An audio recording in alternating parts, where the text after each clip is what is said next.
Hello, Vicki. Hello, viewers. Hello, everybody.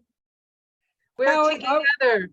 we are. We are. This is a special US in 2023 recording, and I'm very, very more than happy and grateful because I'm grateful about a lot of things heading into the new year to be sitting here with Vicki now and doing this reading.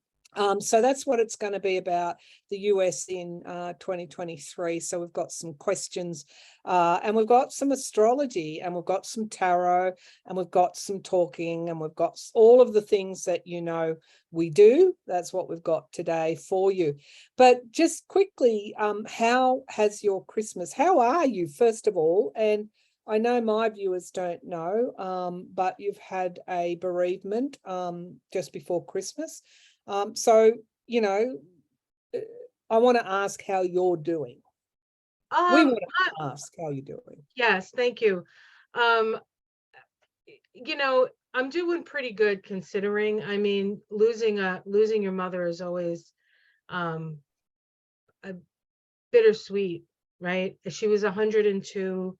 The last couple of years, she wasn't herself. She was going through dementia. And so it's hard to watch somebody that you love like disappear like that. But she was pretty even she would have moments of lucid, you could tell she was lucid, and she would come back in and then she would fade back. So it was both a relief, and then there's also the challenge of knowing that I can't just go see her anymore. But I mean, 102 years is a long time to be alive. So God bless her. I understood that she had a very good sense of humor. Oh God. Yeah. She was well, she was funny. More than having a sense of humor, she was funny. And she was sort of like, if there wasn't trouble to be had, she would make it. She was like a little bit of like an imp. She had that imp energy, and Yeah. it drove you crazy. Her funny bone was very well developed, I bet. Well, she would say, if you're not laughing, you're crying, so you might as well be laughing. I'm just getting that right now. I'm just getting that memory is going to be like for you to be really healing, because I know that in that first part after a bereavement, the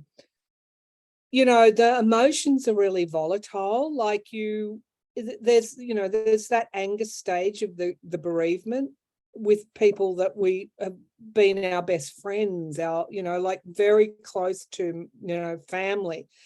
And it's like we have to go through our differences, go back and have a review of that to come to those beautiful memories. And that's with my own mother passing. I became very angry with her for various times. She directed my life and other things, but I had to come to she's a very strong Capricorn in the 10th house person. But she also, I had to come to some sort of understanding as to why she would be doing that. And at the end of the day, it was all about love. And then on the other hand, she was my best friend. We talk, 2 or 3 times a week for all my life, all my adult life. And there was no one quite like her to do things with. Like to go places, to have a cup of tea, to have a chin wag, as we say in Australia, to spend time musing about things. And so I missed that. I crave that. I still do crave and miss that. But it definitely was a process which I had to work through. So if you should just, I'm not going to give you advice, but my experiences was just go with it. With it, let it flow. So, which is kind of that's kind of the advice I'm taking for my whole life at this point, because we don't really know. There's so many changes coming. I mean, we know there are changes coming. If we look to the stars, we can feel it in our bones, and we hope that the changes are going to be changes that make people's lives better instead of just worse and worse and worse. Because at some point, we have to come to terms with that. I think, the thing that will make the difference to me is how much work you're prepared to put in, how much reflection, including self-reflection, and the usual things that get you through difficult passages is when, for me anyway, is when, I examine those, some people would say negative emotions, negative thoughts with honesty, and go, and sometimes it takes me a while to get there, but I get there. And by the way, I'm not flaying myself either. I'm just going, okay, I'm having this difficulty. Why? What do I need to learn from it? What decisions do I need to make to go forward? And sometimes that includes really strong, well thought out boundaries and decisions, and because the one thing is we're always evolving. So even if we're in a difficult passage, we're going to be evolving one way or another. Right, I think the more work we can put into it, the less complacent, the less apathetic, the better the outcome will be. So I just hope everybody's willing to roll their sleeves up.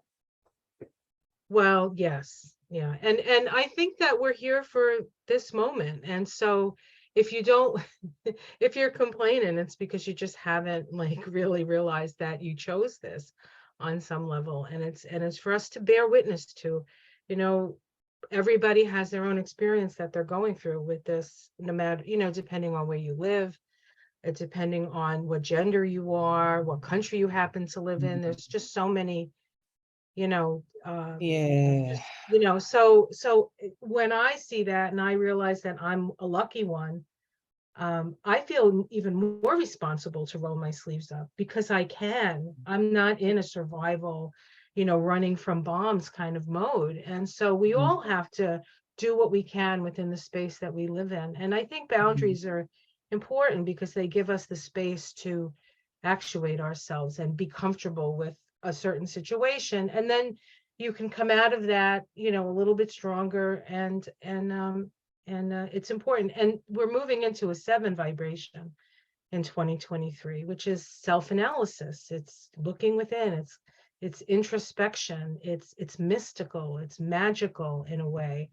And it's the 7. 7 is a sacred number, right? God, on the 7th day, God rested, right, after all the things that he did. So there's a certain amount of rest that comes in with this vibration as well, and also work. But well, the work, the work is reflection, because yes. How do you come to a viewpoint, a sustainable view of something, or a decision, if you're not reflecting? And that's probably what we're going to be forced to. Well, I know that's what we're going to be forced to do, because to me, 2023 is going to be all about bringing forward. We've seen glimpses, more than glimpses. We've seen it over 2022. And in 2023, I believe it's going to be full on. We will be seeing the truth of the systems that we've created. Right. And what we've manifested, and I think it's no accident that in the US we'll have Trump being indicted. We will have a really good look at the billionaires and millionaires who don't pay tax. We'll have a good look at the I think, I when I first became a journalist, they elected me to be a union rep. Well, the media moguls hated the union reps because we stuck it to them. But I think collective bargaining will be more and more seen to advance the interests of the many. I don't know why we became ashamed of collective action, because it's really where the power is when we want to protect our wages, protect our conditions, protect our benefits. And Elon Musk self-imploding. I read the other day the Seattle office is about to close. Yeah, but these people are bringing in their own toilet paper because janitor services are not being paid for. So, you know, and most of these workers that have to stay there are people on, have a green card, some kind of arrangement? Is it you're in the country for a certain period to allowed to work? Work visa. I think it's a work visa. Work visa. Yeah, and so, you know, and here he is, supposedly the richest man in the world. We've just seen Trump's with a small t. Yes, I said T. Trump with a small t. We've just seen his tax returns and found out how little tax, no tax in 2020, and in was it 2019, $750 or something like that. You know, like, come on. And then, you know, Home Depot boss comes out and says, you know, nobody wants to work anymore, you know. And people say, well, pay them a decent goddamn, if I swore, wage. Pay them decently. Well, But you know, anyway, that all started with Reagan and Thatcher and those morons, honestly. Why, you know, Menzies in Australia. yeah, so they started to chip away at the unions, and to the point where, but their unions are coming back. Amazon unionized in New York. It was a big deal. Just these, you know, I mean, Amazon is a huge company, and and then Starbucks is another company that's trying to unionize, and so that is the wave of the future. And the thing is, I think what maybe the pandemic helped people see is that without them, these companies can't really function, right? I mean, they need their workers, and you know what I mean? Like, instead of the workers needing them, they need the workers.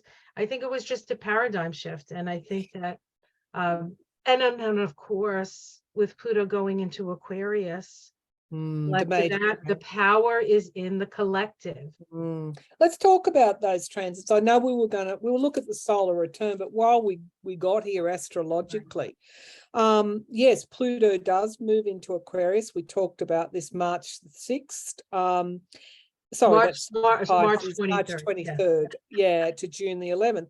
How I see that as like, you know, a movie, like if you look at a movie trailer, it will give us, I believe, a glimpse of what will happen when Pluto moves into Aquarius in 2024. How do you see Pluto in Aquarius, given it's so prominent with Pluto in your Sibley chart? How do you see that playing out in America? Well, as soon as a planet moves into a sign, especially the slower moving ones like Pluto and Neptune and Uranus, if there's something in that sign, in the chart, it gets activated, even if it's not exactly on the position in the chart. So as far as the United States, we have both the south node of the moon in the Sibley chart and the moon in Aquarius. And so that's sort of power to the people. And it's going to be in Aquarius for 20 years. So it's a process, right? But what we're going to see in that sort of two almost 3 month period is glimpses. And so we have to really pay attention to things that are happening, almost like write them down, because it'll give us a hint as to what's coming. I'm a firm believer in the idea that astrology is a living, breathing sort of thing that you interact with. And so you have to, when something is going on up there, you have to look down here and you have to journal it. Well, Pluto, the god, ruled the underworld. And so I think a lot of things will come up from that underworld to the surface. I think that we're going to see some major truths coming out that will benefit the collective. And I think from 2024, the collective then gets the opportunity to make changes. And I think that's the gateway to the next decade of evolution and health of humanity. Really is what comes up in 2023. So I see 2023 as vital year, and then we get to take the action from 2024 onwards. Now, Saturn to Pisces on March 6th is another big transit. I've talked to you just before we press the recording button. My midheaven is Pisces. My Chiron is in Pisces. I think Eris is in Pisces. No, it's in Aries. It's okay. It's in Aries. Oh dear, of course it is. My mother Everyone's had Eris is in. Hey? My mother had Eris in the last degree of Pisces, and she passed. Ah, On the day she passed, Jupiter was on her Eris. okay. So Pallas Athena is in Pisces. Okay. So, yeah, Pisces for me is my South Node is in Pisces. So I mean, it is the most psychic, or one of the most psychic of signs. I believe that Scorpio is pretty psychic. Sag is pretty psychic, but Pisces to me is nebulous. It's about being able to put your finger through the fog and draw out the essential creation, and to know what you're creating. So Pisces can be very, very creative and bring something into form, but it can also be, hey, I can't see through the fog. I'm a bit confused. I'm also laboring under a bit of illusion here because I can't really see what's in that fog. So I don't know. Saturn is going to we'll have to hone up our perception, I think. So there's a potential to really draw on intuition, like that kind of spiritual knowingness. What do you see as the main benefits, I guess, of Saturn in Pisces? Well, Saturn is often in a chart is often like your career, that kind of thing. It is the according to Jeff Green of evolutionary astrology fame, Saturn is the structure of our consciousness. It's how we structure the way we think, the way we experience life. And Pisces is an energy of dissolution. So there's also a falling away and a breaking down of maybe structures that no longer serve, or testing. Saturn is a tester, testing our visions, testing our imagination, testing our intuition to a certain extent. So it is this sort of, Pisces is between, it's like the last sign before the new. Go ahead, I'm sorry. I'm just going to say, when you said testing intuition, I would have substituted the word testing our ego, because I don't think intuition in its pure form is ever wrong. I think it's when the ego comes in. Yeah. Sorry. No, thank you. You're right about that, because it is something different. But Pisces also, Saturn and Pisces is a spiritual, is a spiritual mission. It's like we're like Mr. Phelps getting the tape, right, for Mission Impossible. I mean, if there's anything, maybe we should call Saturn and Pisces Mission Impossible, because we can create things that we would have thought were impossible, because you're utilizing your creative imagination with Pisces. And I just want to mention something about this Pisces, is at the end of Pisces, it moves at the end of the almost 3 years that Saturn is in Pisces, it moves into Aries, and then a couple of days later, it makes a conjunction to Neptune in Aries. So the next time, it's not going to make a conjunction in Pisces, it's going to make it in Aries. And so that's 2026, and that's Aries that's Neptune in Aries. That's a whole new start of it's just like, that's really when I think things actually happen, and we actually see it. What's happening in the interim, I think, is going to be, we're going to see glimpses, we're going to get so far, and then we're going to fall back, and then and that's really what Pisces is about. It's about the ends of the line, and it's about dissolving away things and then reforming them into something and that's the energy, I think that's how Yes, and we've already flirted with the aspect of Neptune of the lies, the big lies, the conspiracy theories.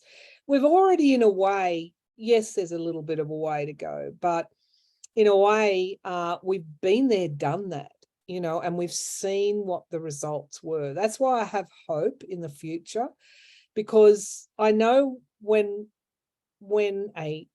all trends end, all carnival barkers get seen to be who they are. And I think, thank God, I think we'll see more of it in 2023, but I think that's the big shift. There's been a subtle shift. Otherwise, in your country, Biden wouldn't have done so well in the midterms, because I watched the Knives Out, the Glass Onion Knives Out, and I really recommend that to viewers to watch, because it took the billionaire. They call them interrupters. Did you watch it? It Yes, very I much did. reminds me of Musk and Trump, those sort of characters. People don't. There's some great lines in there.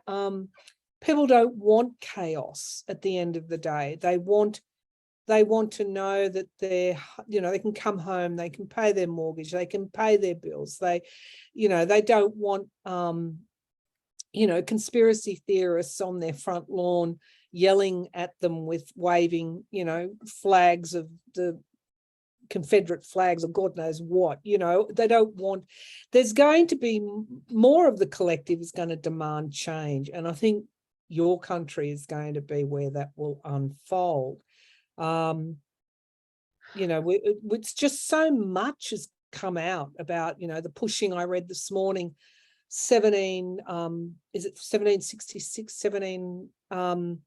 the author of that Proud Boys paper, which was the revolution, take back our country, was turned out to be groomed to join the CIA and the FBI, and he was a public servant that authored that paper, and it wasn't based upon any kind of authenticity. It was based upon a calculated decision to entrap people with I guess the real intention was violence, a kind of a nefarious intention. Yet people will, like Ashley, the lady that died in Right, Babbitt, I think.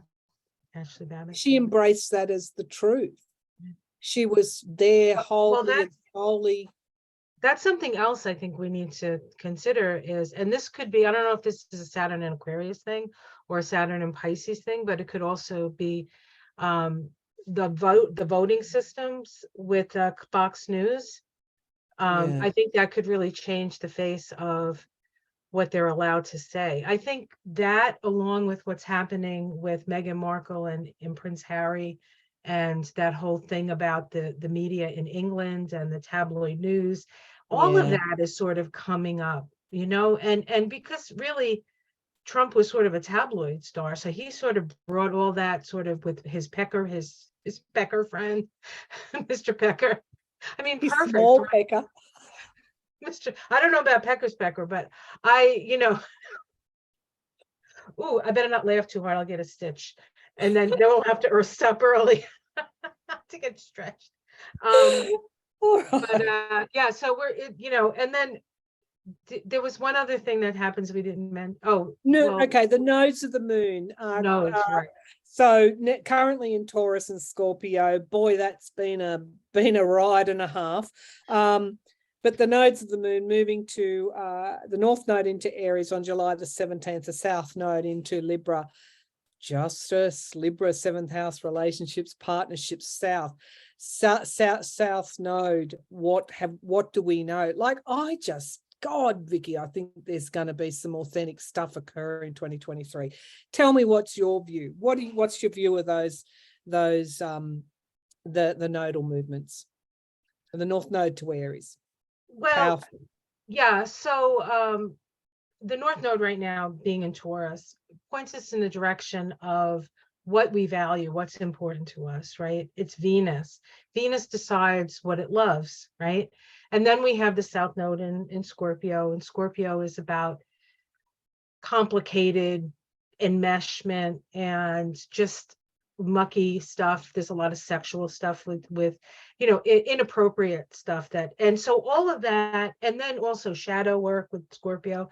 So that's the release point. But it also, we've had Saturn squaring the nodes for most of the year, requiring us to look at our shadow. We had to look at our shadow before we could move forward into what we really wanted. We had to kind of understand what we didn't want and move to what we wanted. Now that the nodes are moving into Aries, it's the nodal, the rulers of the nodes switch. So now Mars is in charge, right? And Mars is about getting what you want. Like Venus decides what you want, and Mars goes and gets it.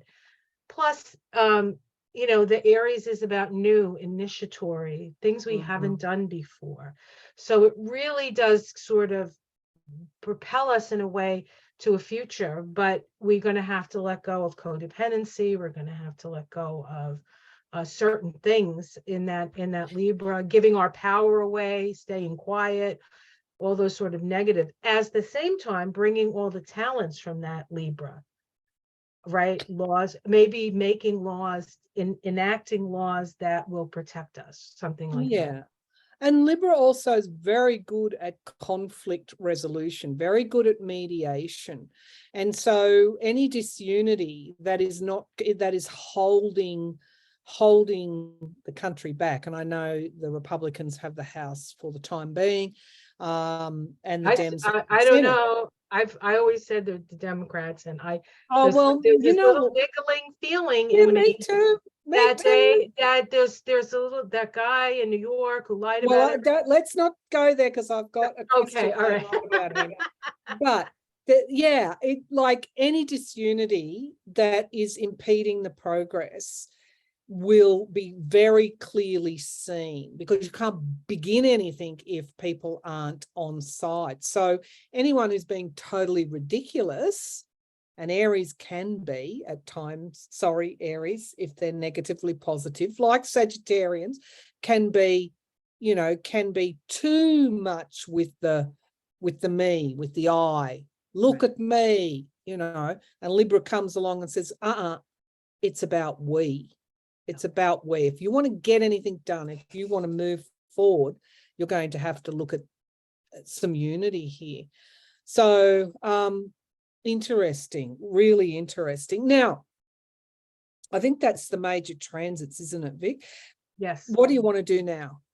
Why don't we pull some cards so we can maybe mix it up? And if we can look at the solar returns, that's fine. But maybe we'll do that.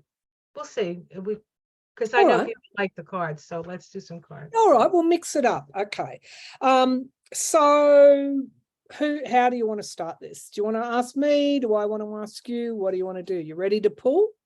I am ready to pull if you have a question. Yeah, I do. I just hope it's not the question I'm going to ask you, because then okay. Well, it doesn't matter, because we might get two takes with a different nuance, slight nuance. I'm going to ask you first up about that lying politician Santos.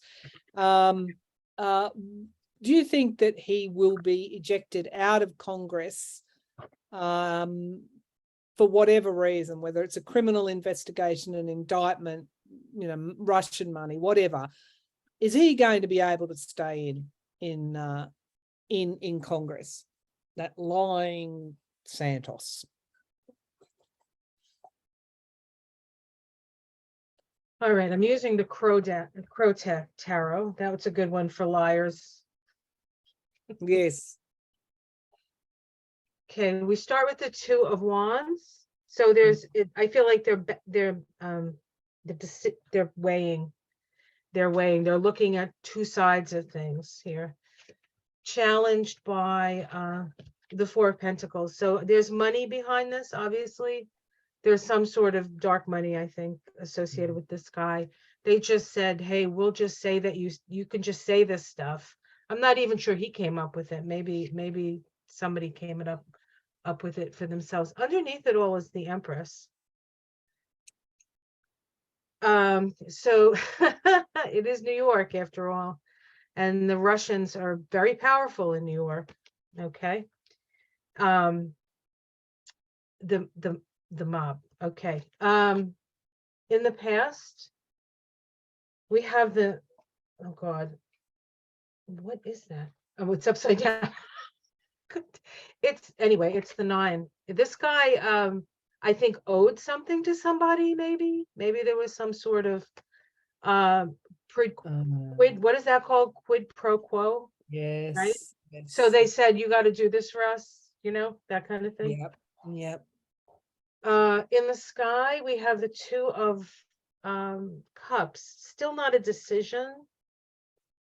Still not a decision. Let's see what's in the immediate future.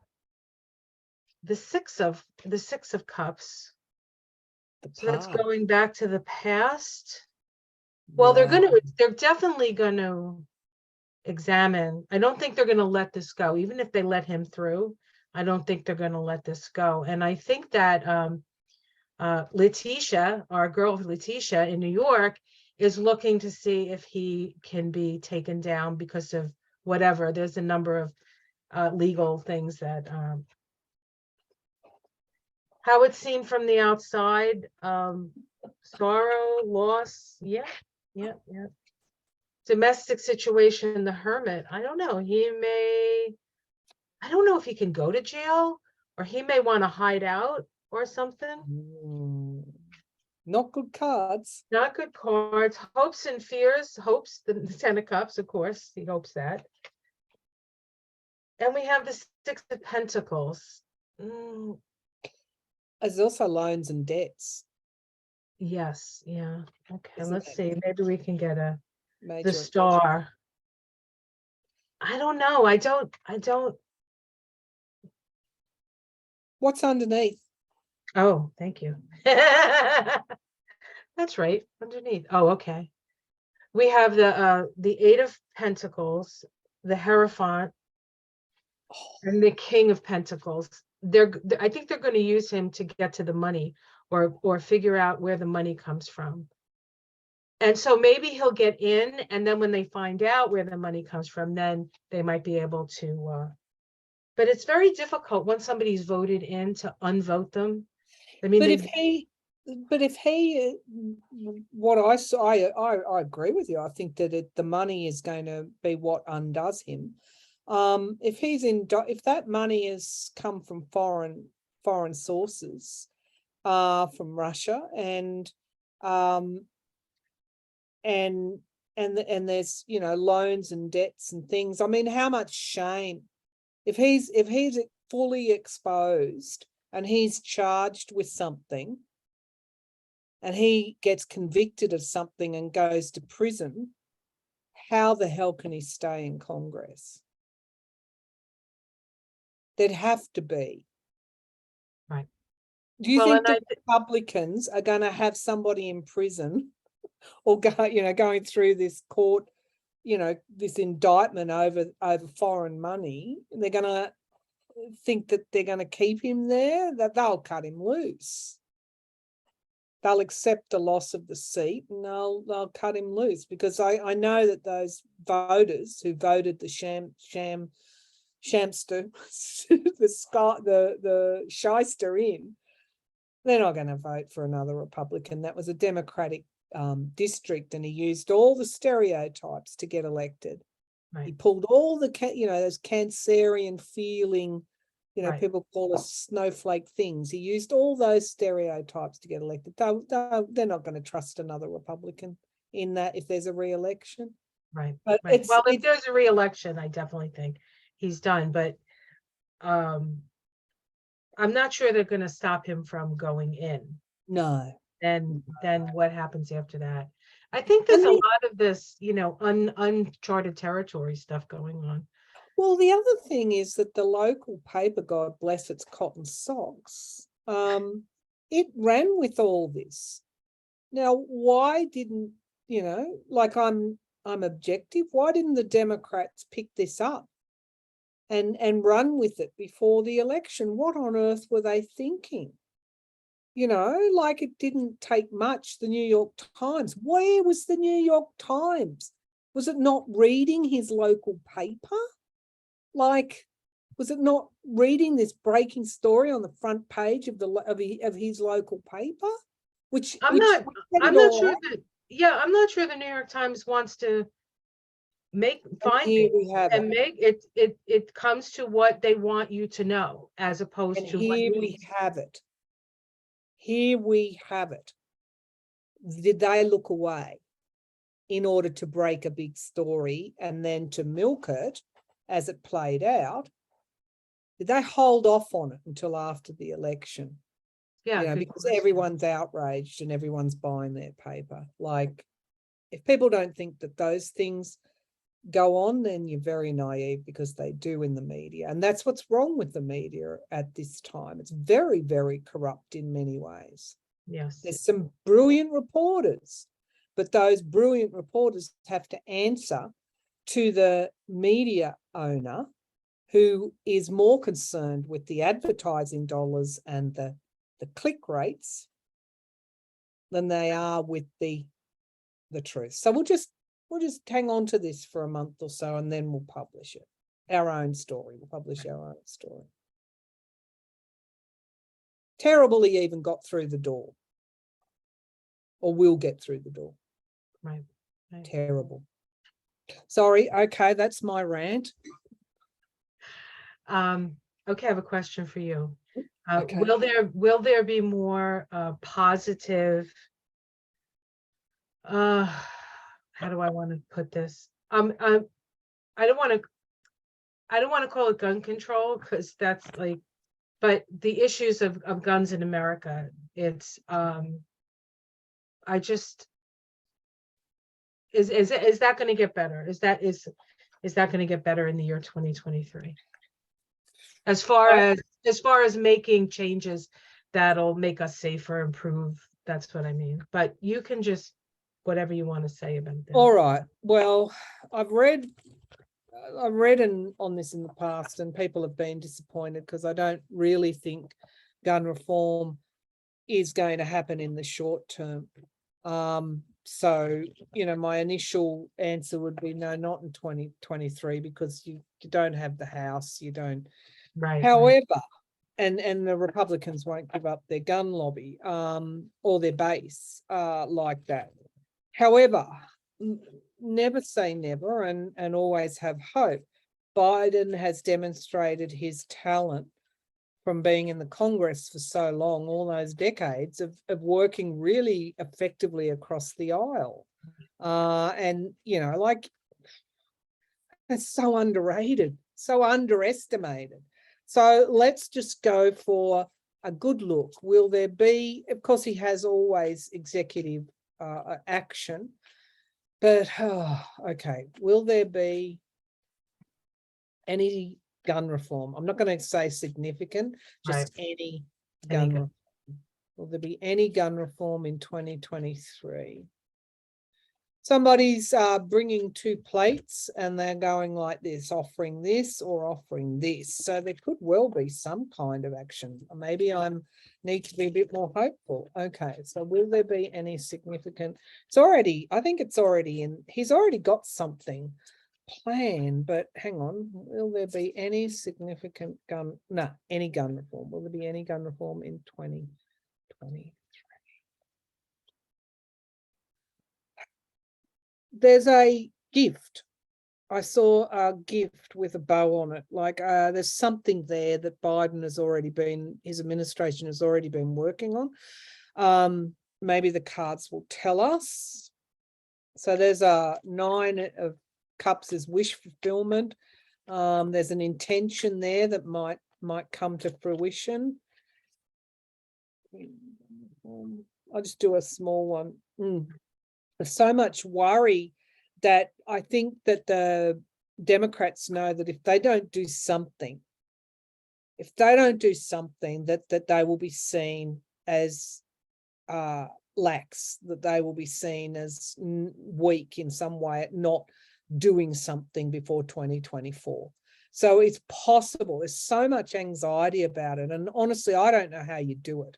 I do not know how you walk into the coffee shop in the morning for your coffee in certain parts of your country and sit there while people come in with their guns in their holsters and God knows what in some of those states. I just don't know how you do it. So there's that. Now there's 2 9s there in case people didn't realize, 2 9s. So for me, we're getting closer to something here. Now the 8 of Swords is at the foundation of the reading. There's just so much mental anguish about guns in your country, and paranoia as well, fear.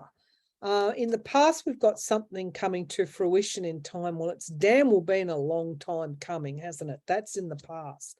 But it does tell us that something is coming. Yeah, okay. So we've got the Ace of Wands in the sky.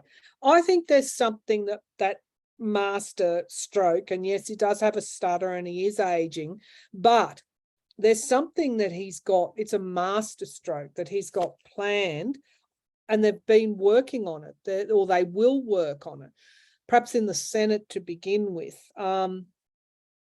They could even be doing deals. It's been in the works for a while now. There is something, the Star card in the here and now, having hope, again, not losing hope. And there's the courts, the government, the Hierophant, the higher. Look at these 2 cards in the present. Let's see how it goes. Victory is in the hopes and fears. Yeah. Hold on. The 3 of Cups is the outcome. Yes, you're going to get, I don't know how significant it is, but you're going to get something. Now, we've got an abuse of power here, clarifying the 3 of Cups. So you're going to have all those Machiavellian moves.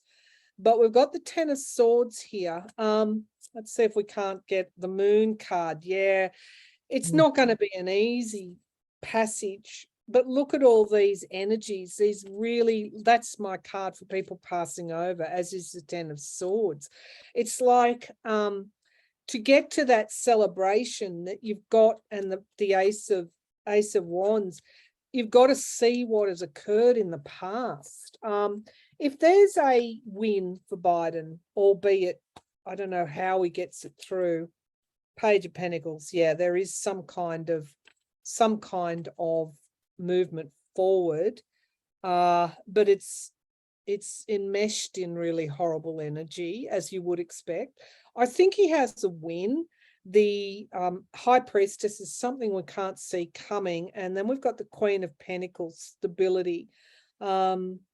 Something around, there could be a really horrible event. Like I in my predictions, I saw militias killing refugees, going after them.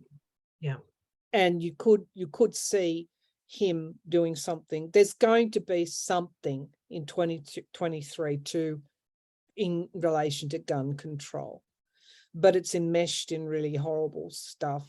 Like, it's just, there's a win there, but I think the major stuff has to come after 2023. The King of Pentacles, the business, the NRA, and we've got the Sun card and the Page of Swords. So I feel there's going to be an exposure, some sort of exposure, some event, some kind of exposure that will prompt and give Biden the moral wind in his sails to bring something he's had planned for a long time, bring it forward.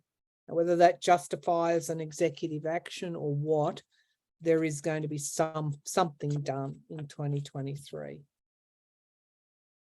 Okay, good. I'm happy to see that. But later on, you get your more major stuff. Well, we're gonna, it's inevitable. There's too many guns. There's too many guns and too many crazy, angry people. And a lot of, it is, the Republicans always say mental health, mental health, mental health. They're not wrong. They're not wrong, but people can't mentally, anybody who's going to take a gun and shoot a bunch of people like that there has to be some mental illness going on. But if you don't have the gun, you can't do it. And that's the thing that, it's like, yeah, fine. But if like, weapons of war should not be on the street kind of thing. And this is what I think might happen is that, the domestic terror cells, if you've got the development of militias that's threatening national security, there might be some kind of way he can do it. And I don't know, the viewers might know, through enacting that kind of national security law. If there's a big uncovering or action around domestic terror cells, he might be able to go down that route and do something about militias, armed formal militias, which, there's an exposure anyway that gives him the ability to act in some way. I hope that everybody is fine. There's a lot of violence there. Anyway, okay, where did we want to go now? So do you want to look at the charts? Yeah, okay, Yeah, let me pull those up. So what I have here is both charts, so we can look at both of them, kind of at the same time. The one on the left is the 2022 chart. The one on the right is the 2023 chart. And I tend to do the solar returns from the time of the solar return. So it goes from July, in the case of 2022, July 5th was actually on the 5th this year, the solar return, to July 5th of next year. And then on July 5th, we have the next chart. Okay, go ahead. I want to ask you, what do you see in the solar return from the 2022, July 5th, 2022? What do you see in that chart, in that solar return?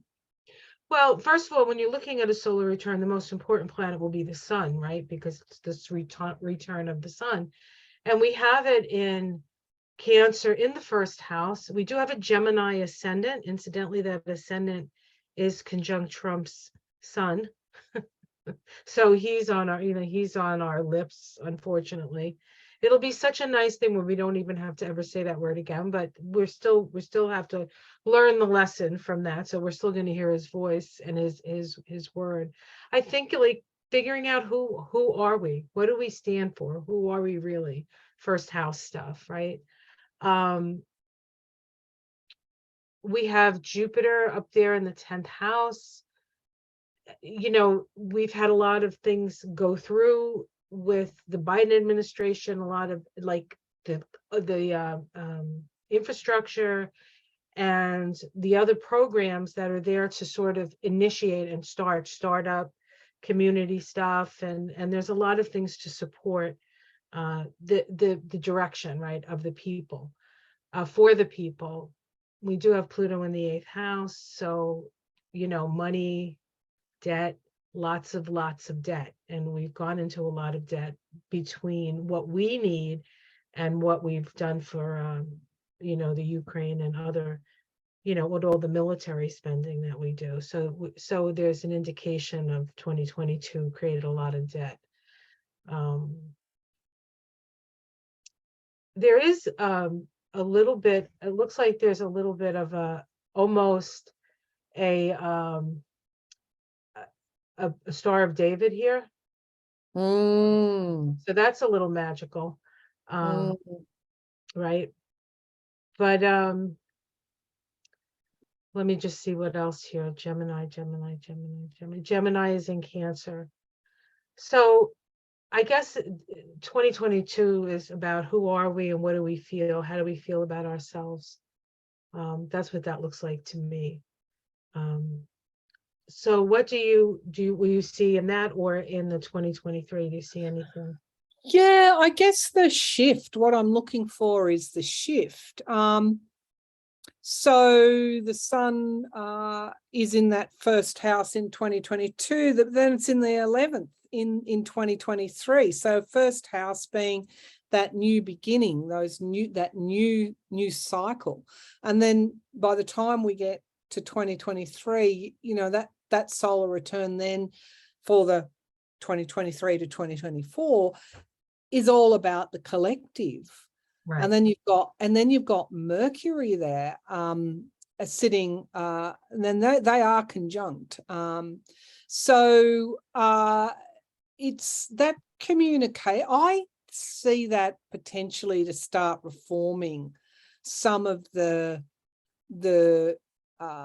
ways that people are triggered. I mean, if we have, I just think it's a no-brainer to whip up, allow these conspiracy theories to thrive, then arm themselves, then commit acts of violence against people that are being targeted online.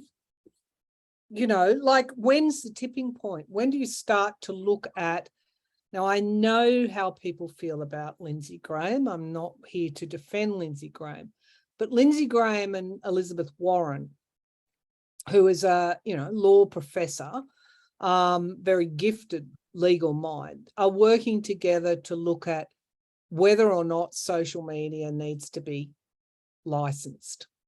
Okay, so not reforming to section, or what is it, the part of your Communications Decency Act. Censorship, or it's not that. It's saying, okay, if you want to have a TV station, you have to have a license to hold it. We need to know that, you know, and there's all sorts of foreign ownership stuff that then comes into it. Well, why isn't big tech licensed in the same way?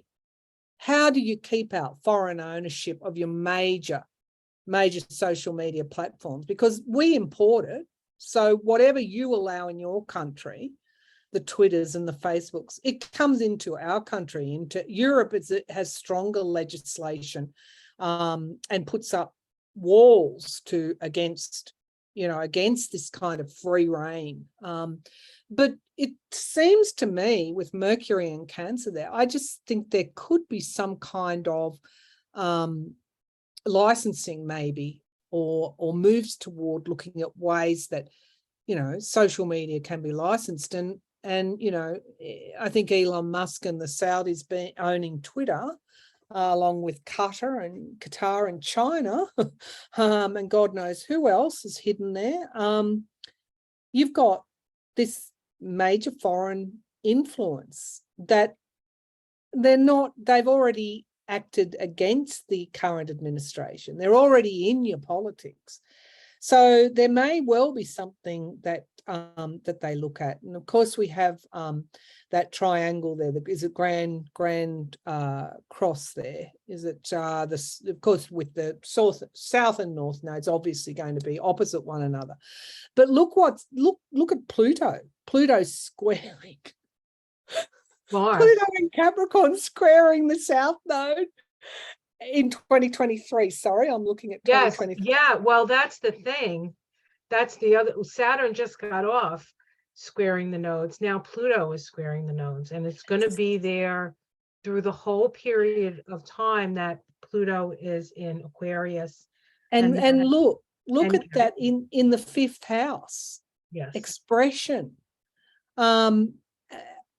So I don't know, the expression of money somehow in your systems, you know, I don't know. I think that has to be dealt with. It has to be, what has the careering out of control been about if it hasn't been about looking at what is corrupt in the systems and trying to reform it, because it's unsustainable.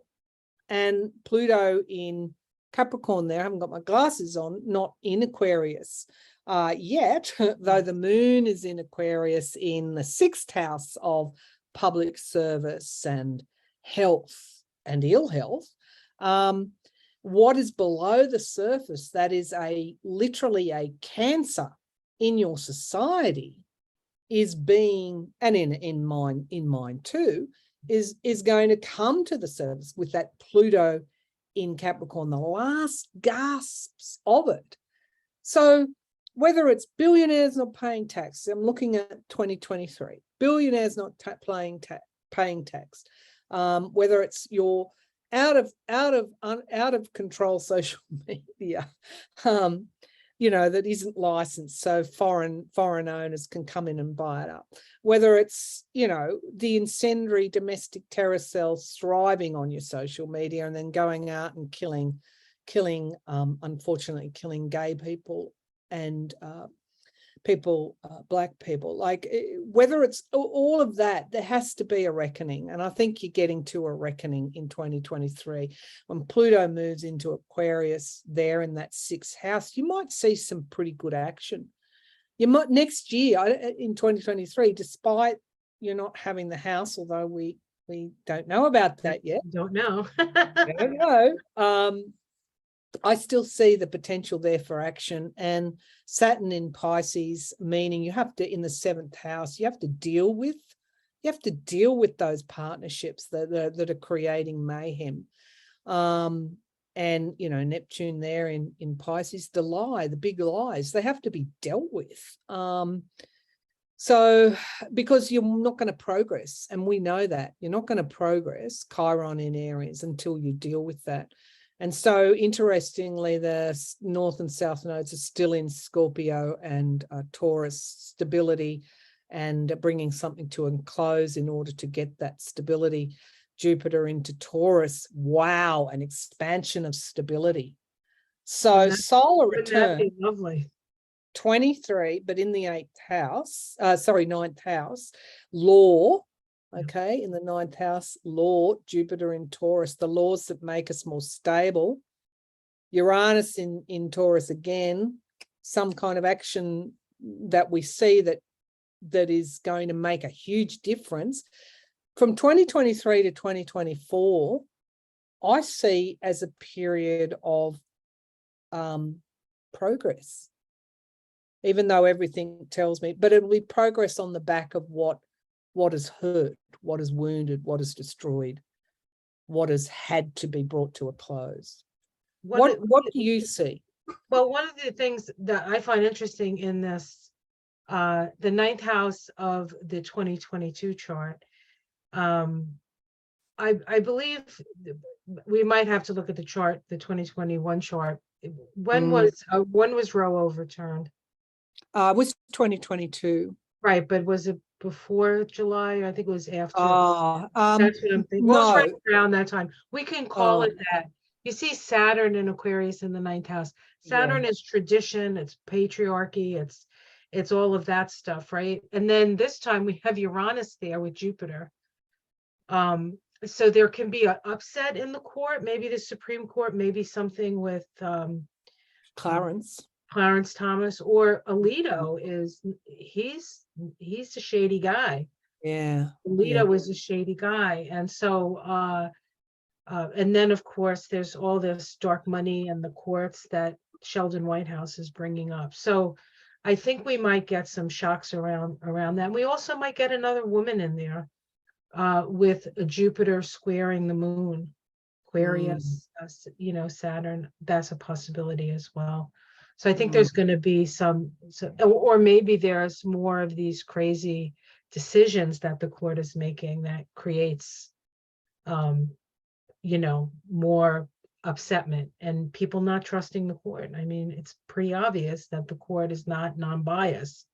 They're not weighing things out. They're just taking orders from who's paying them, which is yes. I also in the 2022, Vic, look at the South Node in Scorpio in the 6th and the North in the 12th. If that isn't an indication of bringing things to a close, the ending of cycles, I don't want to sort of be in La La Land and go, oh, it's all going to be wonderful in the next year or two and 2 years. No, but this is why I hold hope, because I see evidence in 2022 solar return and 2023 of progress. Yeah, that's in the astrology. Would you agree? Absolutely. Would you agree? I agree. I totally agree. Yeah, I'm very optimistic about, it's going to be there. We're going to see terrible things. Terrible things are going to happen. We can't expect, things to be rosy necessarily, but a lot has to do with our attitude, and a lot has to do with focusing and as you said at the beginning of this, rolling up your sleeves and being willing to do the work that needs to happen. And, you and I are on the other side of, we're past a certain point where we're starting to like go into our, what I would call our wisdom years. But it's the youth. I mean, this is the earth that they have to work with. And these kids will not back down, and they're very interconnected. So there's a lot of power in the children. And with Pluto in the fifth house, it's very possible that we can see those Parkland kids coming back up into, maybe maybe they've been working on something with the gun violence and all this other stuff. So there's been a lot of grassroots work that has happened. And I was doing my yearly reading, well, one of my readings about the numerology of this time, and the 7 sometimes comes in as if something comes like miraculously manifests for you, but it's not actually a miracle. It's just that you're like sitting there and all of a sudden it falls into your lap. It's because you've done the work in those other intervening years to get that done. But it's like, as you know, there's always this sense of, all right, it's going to happen. When's it going to happen? When are we actually going to see it? It's like you can't even believe that it's actually going to happen. And then it happens, it falls into your lap, and you're like, oh, it happened. And I feel like there's going to be a lot of that, oh, it happened things coming in this coming year. And part of that will probably be the indictment of Trump. Yeah, I want to ask you just to in 2022 solar return, particularly, I just had a feeling around Neptune in Pisces in the 10th house, and then of course the opposition with the moon in what is that? Virgo in the 4th house. I'm wondering, well, a couple of things around the COVID. I just got to draw there to whether or not that is the Neptune in Pisces in the 10th, whether or not that is a new variant, or whether there's an explosion of cases. What's happening in China. I do want to make a point that most governments are making Chinese travelers be tested at the air, before they come into the country. Right. But I wonder, given that there's been outbreaks in places like heavily populated places like India, I think we have to be wary of any kind of subconscious bias against the Chinese in testing them and not testing other heavily populated areas. I mean, maybe it just has to do with an explosion of cases in China and the potential for a new variant to emerge. But do you see anything there that might be an unforeseen event in 2022 chart? 2022 chart. I mean, some astrologers have said that the Neptune in Pisces is COVID's signature. Don't know if I fully agree with that, but given it's in the 10th house of the public, I'm just wondering if you see that, or what's your take on? No, I wouldn't call it that necessarily. I don't get a hit on that. Like, that's a reasonable thought, but it's not resonating. Things that come out of nowhere generally are associated with Uranus, right? And Uranus is in the 12th house, so it's again, it's like this. I would describe it as like a burst from spirit. Like somehow there's something about the other side and I have this theory about times when there's a lot of people passing through the gates, so to speak. And of course, with the South Node in Scorpio, I remember saying to my class when the war in the Ukraine first started, I said, what made us think that the South Node in Scorpio, we weren't going to have some kind of war happening? It's like all that like really like negative, awful energy that comes up sometimes with, the shadowy stuff, coming from the past, the South Node. But I feel like that Uranus conjunct the North Node in the 12th house is like miracles. Like I feel like I think the fact that Zelensky is still alive is a miracle. You know, Mm, I mean, I don't know, it felt like everybody was holding the light for him, and that's why he made it through. Like the whole world, certainly not America, just America, but people really resonated with that. So, I think that that's what I see as the unforeseen. And it may take for a while, it may take till right before we have our next solar return to actually see that manifest. mm. I think with that South Node in Scorpio in the 6th house there, I think, which can be health or bad health, which I know all about. I've got a stellium in the 6th house. I kind of, I'm just going to throw it out there that I think we all need to be wary of thinking that the pandemic is finished, of being complacent that there won't be a new variant. And when I look to 2023, Neptune in Pisces in the 7th house of, partnerships, I just don't think we're finished with COVID. And so I'm kind of just putting it out there that we'd like to be, but maybe we may not. Right. We may not be finished with it in 2022, from 2022 to 2023. I don't know. Maybe we should I pull mean, some cards. there you go. There you go. There's a thought.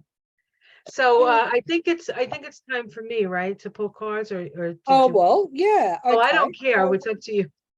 Well, okay. Well, all right. What have I got to ask you? Or you can pull cards on COVID. It's good. It's good. It's all good. Oh no, just two. I just with that Oh, okay. COVID, because it's such a strong hit there. Let's just see. 2022 to 2023. So really from now, of course, we have seen in all countries an acceleration of cases. But is there anything beyond the obvious with COVID that we need to worry about from 2020, from now until throughout 2023, mid-year 2023 with COVID? Oh, they're in the US, I guess. All right. Now we've got the star there. That's good. We've got government taking action if needed. So much degradation of government around pandemic, with the rise of anti-vax sentiment. That's Biden there. We've got the Knight of Cups.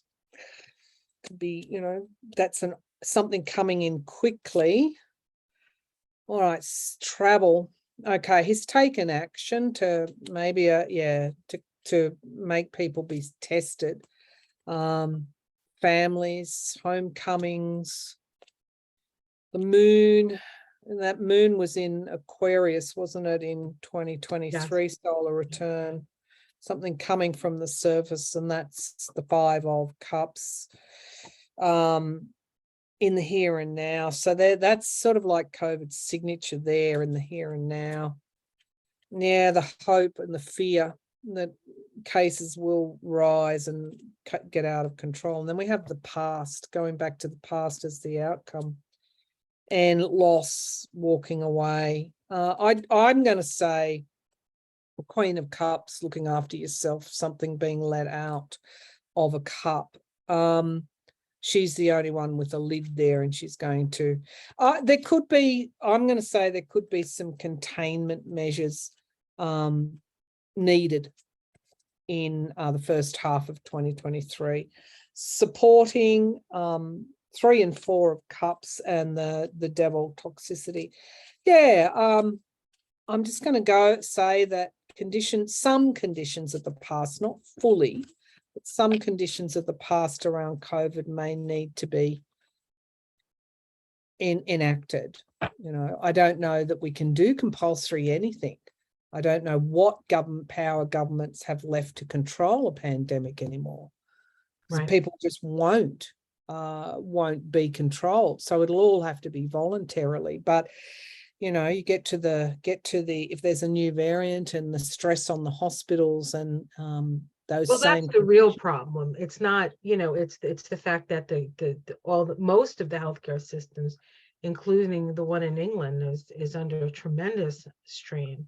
And then you add the stress of a bad economy to that, and opioids, and there's just so many like complications with keeping people healthy. There's a lot of different levels of that we in America have an issue with, because most of the decisions about the food we eat and how it's grown and all these farms that make meat and stuff. I mean, these are big corporations, and they pretty much make the rules as it's known. So there's a lot of levels to health. I mean, we can vaccinate ourselves into oblivion if we want to, but if we're not feeding our children food that has any kind of quality to it, and not filling them up with sugar, which is what most we feed our kids, and then we drug them so that they don't run around in the classroom. I mean, it's we have to. It has to be a holistic thing, and hopefully as we move into, I think that there's a wisdom that people have about their own bodies that need to be respected as much as a wisdom of what science has to offer. I think it has to be a balance between those two things. As somebody who was in healthcare for as long as I was, and in a healthcare where we didn't do drugs. Chiropractors don't do drugs. We think that the body has the capacity to heal itself given the correct alignment, given the correct rest, given the correct mental attitude. It all comes together. It's not one thing. It's a holistic view. And I think we're becoming more and more invested in the holistic view. I think if people make choices, the choices then are theirs to make. But if you get to a point where the health system is cracking under the strain, which nobody wants to see that occur again, I think it will be very difficult for governments to try and control that situation. And, there will be a percentage of people that will pass. So I guess for anyone out there that, like me, that that wants to live for a little bit longer, I've still got things to do. Don't be complacent. Right. It's a simple thing to wear a mask. It's not a political statement, it's a health statement. If you choose to, put your mask on. Social distance, they're things that you can do. But I think what I feel from those cards is that it's not over yet, that we need to be vigilant, but for governments to actually do anything to avert any sort of public health crisis will be very, very difficult in 2023. All right, so more's the shame. More's the shame. All right, so billionaire. Oh, okay. The next question I have for you is the billionaire class in the US. Nobody I know. Yeah, nobody I know either. Have gotten away with a lot in the last, since the 90s, perhaps, when greed was good. Do you see in 2023 any moves in the US to try and make the millionaire class more accountable?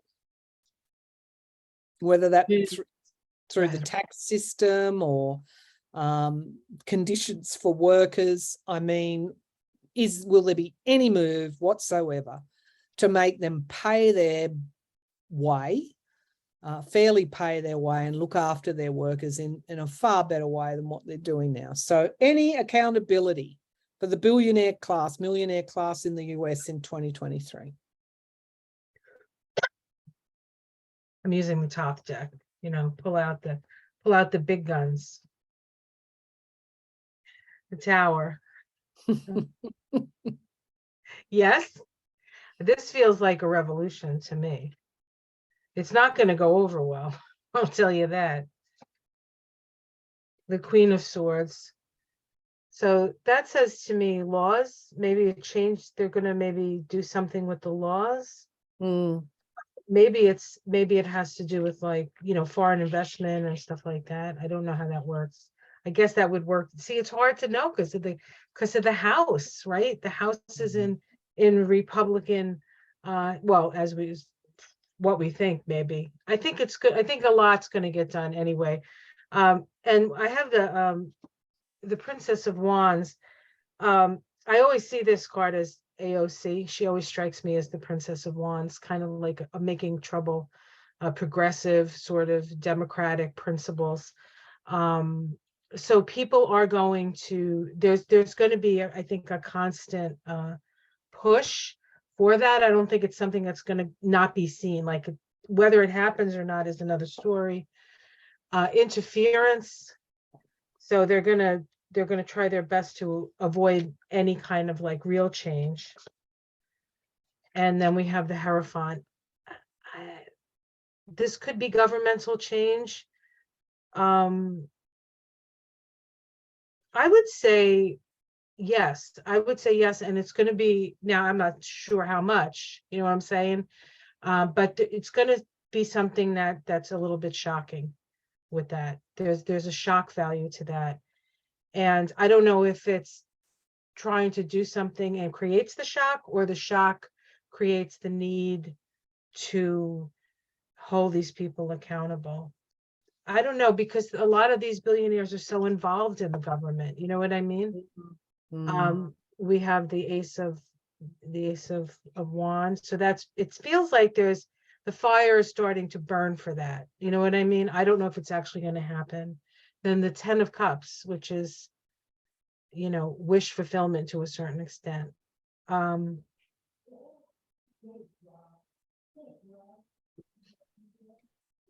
I think the people are gonna. I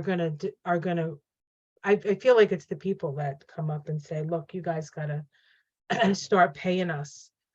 Excuse me.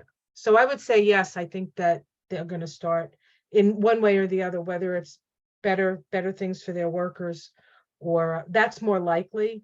More like the union stuff, I think, is more likely than actually enacting things that make them, tax them more, because that's going to take what they say, an act of Congress, right?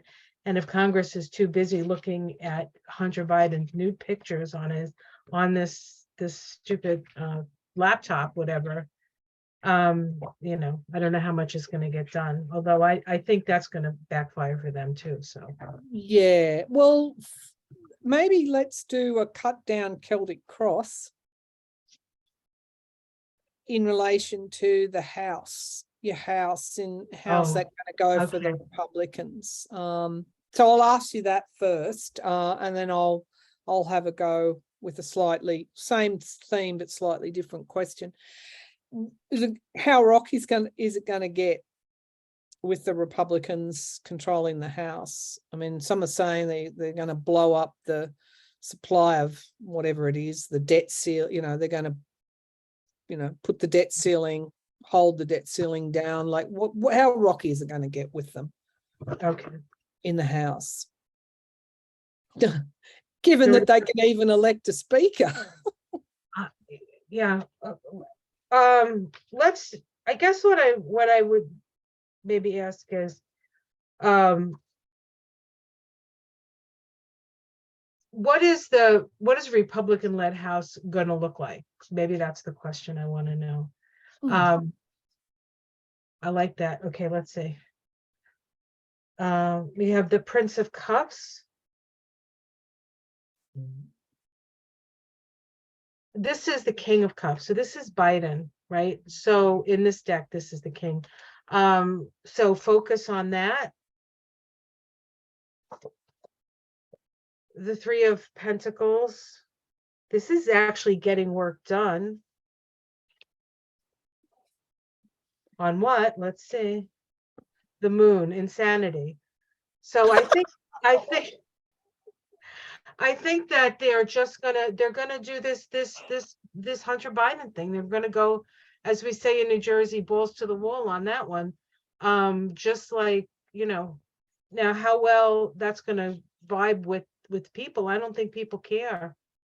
I honestly don't think people care about that.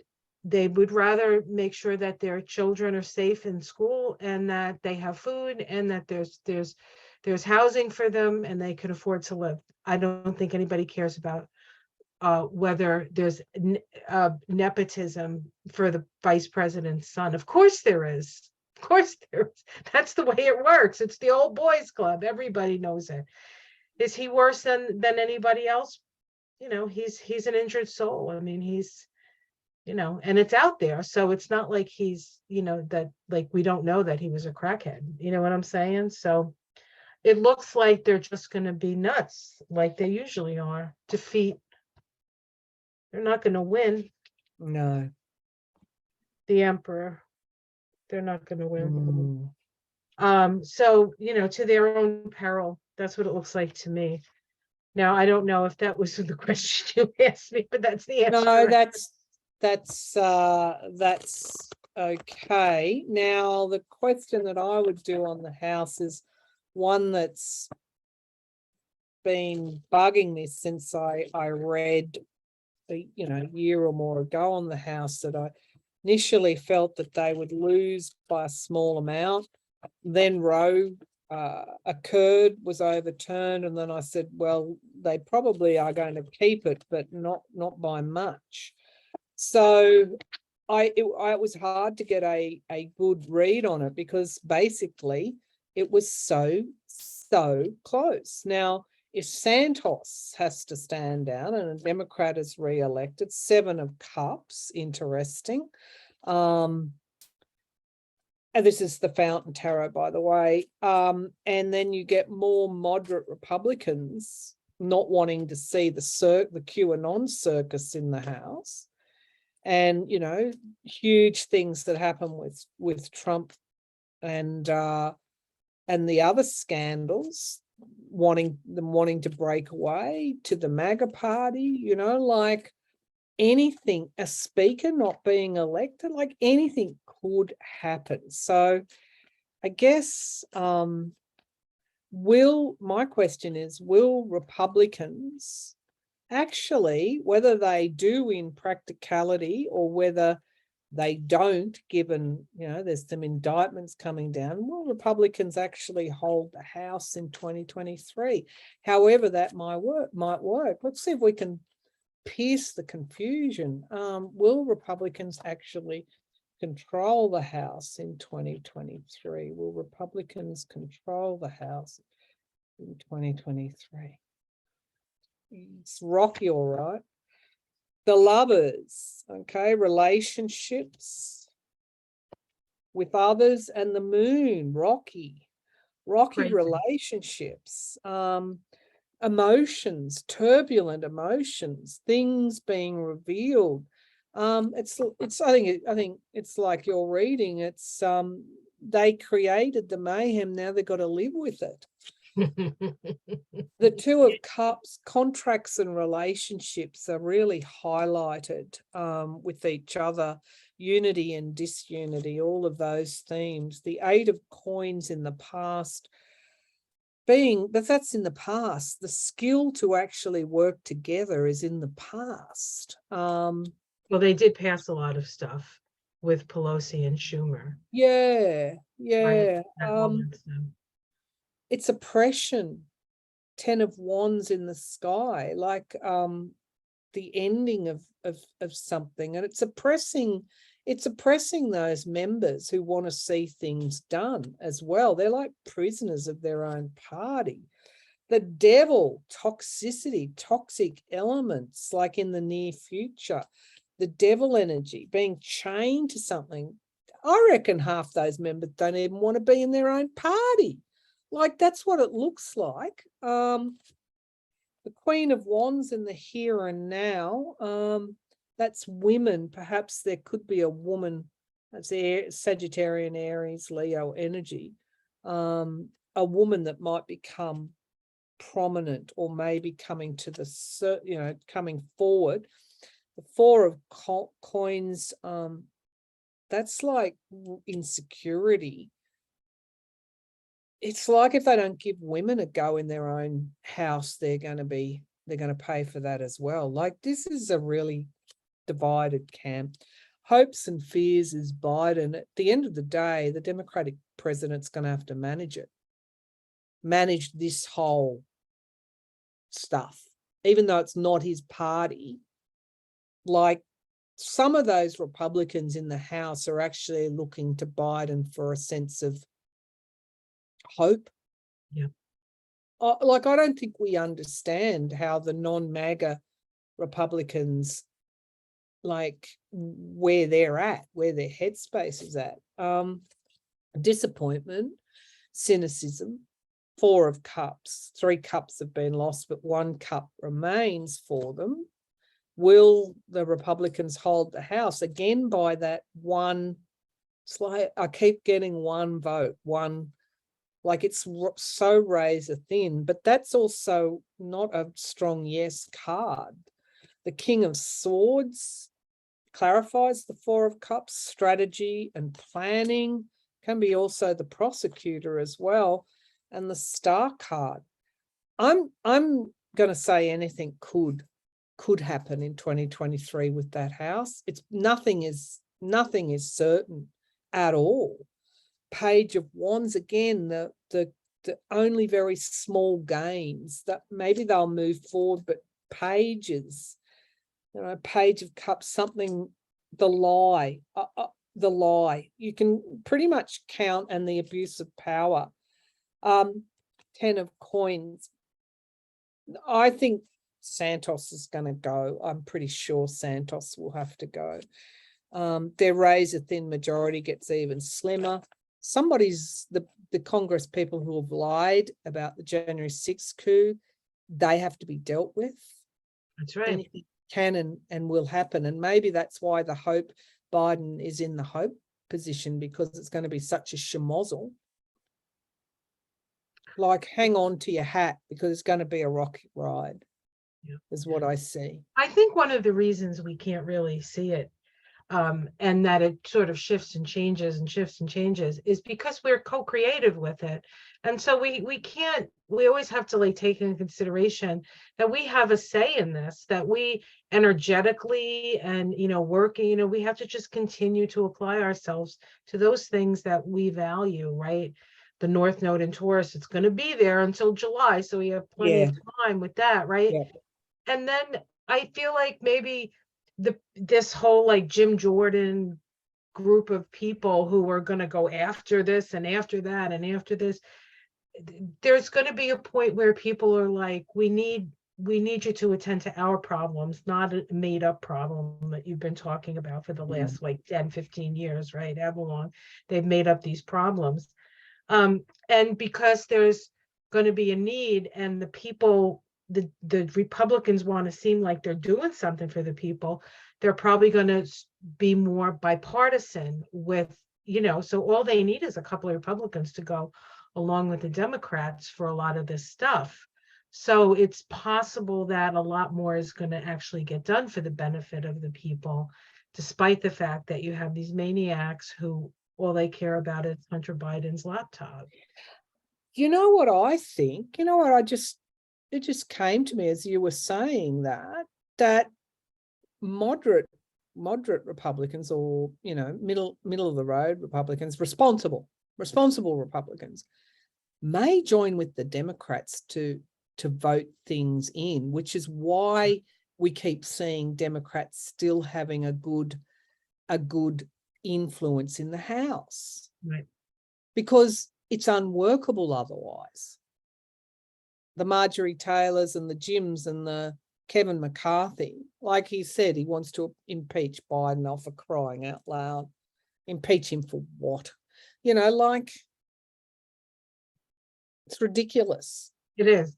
It is. And people are not like the people, and people are tired of this. It's like this victim, this blah, blah, blah, blah, blah. We had enough Benghazi stuff to live for everything, right?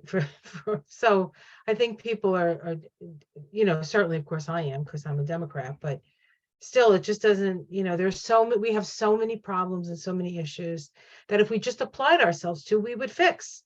It's just a matter of focusing your intention on something and then bringing in all the resources for that. And we have that capacity to do that. We can create miracles. And part of this whole 7 vibration of the new year is aligning with that still small voice within, aligning with what you're here to do. So I feel like this is a real year of miracles. But we have to put the work in, like you said at the very beginning, and we have to be willing. And, it's not gonna, as long as we're moving in the right direction, I feel we're going to be much better off. Much better. And that's what I see in the astrology. I see the movement in the right direction. Oracle cards, have you got a set with you? Just 3 messages. 3 messages from Spirit, from your guides, from my guides. I'll pull 3 and then while you're shuffling yours, we can be quick with this because I know we've been on here a long time. 3 messages from Spirit for the US in 2023. 3 messages. Ooh. New beginnings, Moon Maiden. 3 messages from Spirit for the US, please, in 2023. Oh yeah. Oh yeah. Oh yeah. Oh yeah. I like it. Okay. So we've got new beginnings, Moon Maiden. I love that. The nodes, the shifting of the nodes is highlighted there. Then we have intentionality, the eye of the needle. The intention, that's Saturn. Saturn in Pisces. You're going to have to really look at what you're creating and how you're creating it. And then empty well, it's time to replenish. We just talked about the past, how it's been, like the lying and the extremism and the conspiracy theories and all of that. It leads to an empty well. It doesn't do anything.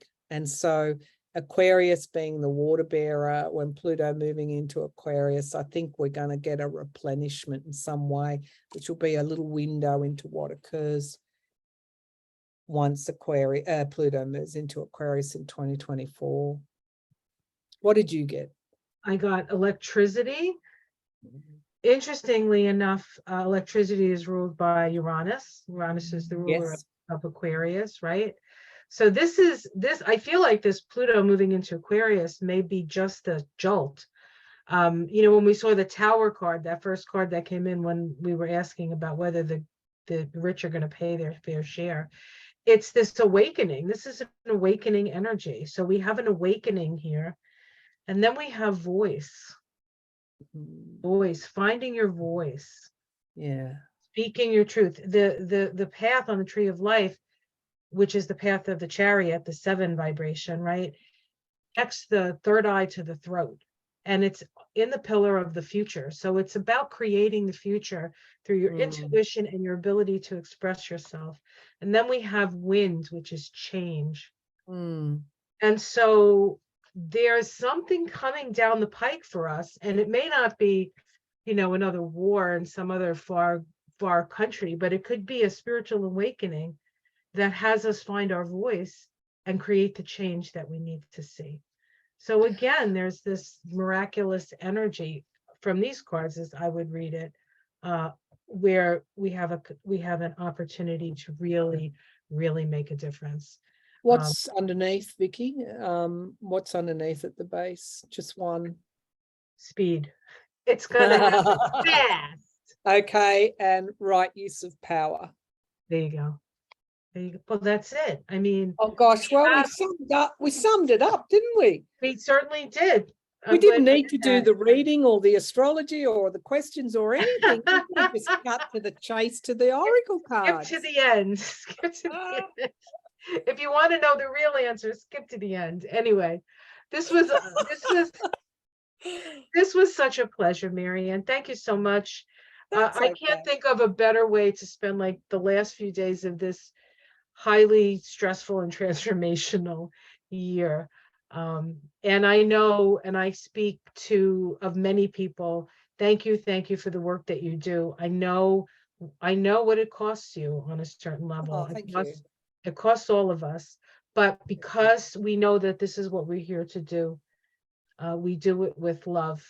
And you have Do it just because we have to. be kind. We do it, yeah. Well, and we're impelled. I mean, I feel like if I don't do it, I'm like, oh my God, I'm like, then I feel like I'm not doing anything, which I don't like feeling. So, you have to put your energy and your talents where your energy and talents lie. And I want to thank you from the bottom of my heart for all you've meant to Thank me you. and your fan. I don't know, what do you call them? Fans? I mean, I feel that still always seems a little watchers. That sounds a little weird. I don't know. Loyal supporters. Loyal supporters. Thank Okay, you. I like that. on the personal, one wish for you for 2023. What is it? What's your wish? What's your dream? My dream is to get my work out there so people can learn through it and evolve through it, because I feel like this is the kind of information that people need. My work with the Kabbalah and with the astrology, I really want to, now that I can focus on that, because I'm not taking care of my mother anymore, so I can put all the energy that I can in that. So that's really, work is very important to me. It's what drives me to have meaningful work, and I feel like I just want that to expand. Yeah, well, maybe you should take it on the road a bit, even if it's just around your own state, to areas that don't get. There's a big cry out for face-to-face readings, and people don't have that option. They listen to us at the collective, but so many, because face-to-face readings is so intense, a lot of readers do them for a short time and then stop doing them because it takes so much out of you. But you've got all that health stuff to bring to bear, that health background, natural health, and anyway. All right, what's my one wish? Yes, that's your wish. Yeah, I'm working on my book, my cancer book. I have been since 2015. It's been a stop-start thing, and my journey to realize my blueprint, my purpose, my spiritual stuff. I want to get that finished because it's such a sad, in parts, because my sister's voice is in there and she passed away. So I haven't picked it up. I wrote most of it and then put it away and left it gathering dust in the drawer. When Jupiter moved into Aries in 2022, it gave me the spurt on to get it out again. And I've done some channelings and a whole lot of other things. I've got to get it finished because I know my mother's on my shoulder. She's in spirit. She's saying, finish it. And when I go to procrastinate, the birds start cawing at my window. And it's like yesterday, like it was like, get onto your thing, and I get onto your laptop. And so this thing nearly drove itself demented at my window. Anyway, I thought I'll do this test. So I put down what I was watching, like some movie or something. And I picked up my laptop to see if the bird would shut up. And then I got the book up and started typing. The bird stopped squawking. I said, I'm hearing you, Mum. I know, Mum. Okay, I get it. I'll finish it. So that's what I want to finish this year in 2023. I will sleep better at night if that thing is finished. Certainly the birds won't have to make as much noise, so that's good. Oh, but look, it's been wonderful. There's nobody else that I would do a joint reading with on the US in 2023 other than Victoria Skirbo. So Thank you. Thank you. Thank you for joining me. And thank you for bringing forward your vision and your intuition and your interpretations in this reading. It's been extremely valuable. And I think people got a good show. So I hope so. thank We'll you for find out. being you. Thank you. All right, Namaste. everyone. Take care, everyone. Namaste. Bye.